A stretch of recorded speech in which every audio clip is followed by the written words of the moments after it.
আলাইকুম গাইস, এটা হচ্ছে সুখের বিদেশ। সুখের বিদেশ দেখো কি টানতেছি। আসলে অনেক ক্লান্ত হয়ে গেছি সকাল ধরে। আমিন স্যার কিছু বলো। আসসালামাইকুম ভাই। ভাই আর কি বলবো, দেখেন সারাদিন কষ্ট করে এখন খাওয়ার মতো কিছু নাই এখানে। ভাই কষ্ট বুকের ভেতরে কি দেয় ভাই, অবস্থা খারাপ, খুব বেশি খারাপ। আমাদের ঘুমের অবস্থা থাকতে বলতেছে দুঃখের মধ্যে খাদার জন্য কিন্তু কাঁদতে পারতেছি না। আসলে অনেক কষ্ট এই বেচারা ইসমাইল ভাই সকাল ধরে এখনো কিছু হয়নি। স্যার ইসমাইল ভাই কিছু বলো।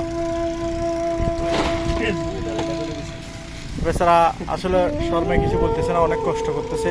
এদিকে আমাদের ইসমাইল ভাই আছে। আসলে আমাদের চেহারা দেখলে বুঝতে পারবেন আমরা কত কষ্ট আছি। তো প্রবাস মানে আসলে অনেক কষ্ট, প্রবাস মানে অনেক কষ্ট। সকাল 6টায় উঠছি, এখনো পর্যন্ত কোনো রেস্ট নাই। আসলে অনেক কষ্ট হচ্ছে, তবুও কিছু করার নাই। আমরা যখন প্রবাসী যে কাম বলে সে কামই করতে হবে।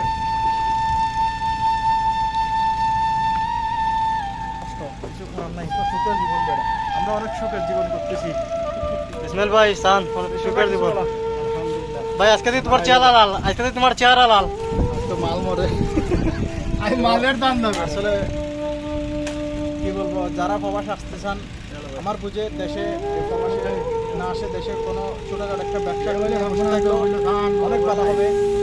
এই জীবনে সবার জীবনে কিছু নাই, শুধু টাকা আছে সেটা মানি, কিন্তু এখানে কোনো আত্মীয় স্বজন, কোনো ভাই বেড়াত, কোনো কেউ নাই। এখানে মাত্র আছে শুধু টাকা। তুমি অসুস্থ হও সেটা দেখবে না। আসলে আমি আজকে 3 দিন ধরে কেবিনগুলো টানতেছি, আমার পাটা দেখেন, পার অবস্থা কীরকম হয়ে গেছে। অনেক প্রচুর পরিমাণ ব্যথা করছে, তবুও ব্যথার ভিতরে কেবিনগুলো নিতে হচ্ছে, চালাতে হচ্ছে। সকাল ধরে কিন্তু এখনও কিছু খাই নাই, এখন নাস্তা করবো।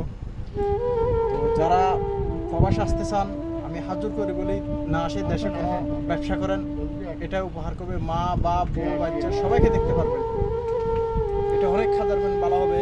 এ প্রবাসে যারা আছে তারাই বুঝে প্রবাসীদের কষ্ট কী জিনিস। আর যারা প্রবাসী, যারা ব্যবসা আছে তারা একটু মানে ভালোভাবে আছে। আর এখানে যারা পরে চাকরি করে সেটা আমি আপনাদেরকে রিকোয়েস্ট করতেছি, দেশে না আসে একটা, এখানে না আসে একটা ভালো একটা ব্যবসা করলে সেটা ভালো হবে। এবার ছাড়া দেখেন সকাল ধরে আসলে অনেক কষ্ট করতেছে, কালকের থেকে আমার সাথে ছিল, তো আজকে 2 কারে একসাথে। তো দেখেন পরিস্থিতিটা। ভাই পরিস্থিতি আর কি বলবো, যা বলতো তুমি আর কিছু বলার নাই আমার। আসলে আমাদের দুঃখ কষ্ট একমাত্র আপনজন ছাড়া আর কেউ বুঝবে না। সব বুঝে সবাই, যার স্বার্থ ছাড়া এই পৃথিবীতে কেউ কাউকে ভালোবাসে না। এটা হচ্ছে আমাদের প্রবাসীদের জীবন। একসময় সবাই আমার জন্য দোয়া করবেন। একসময় আমরা এখান থেকে প্রবাস থেকে যাইয়া দেশের মানুষের কাছে অবহেলিত হয়ে যাব।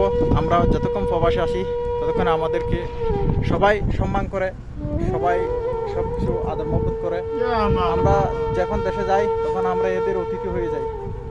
এটা হচ্ছে আমাদের নিয়ম। তো সবাই দোয়া করবেন আমাদের জন্য। ভালো থাকবেন, খোদা হাফেজ।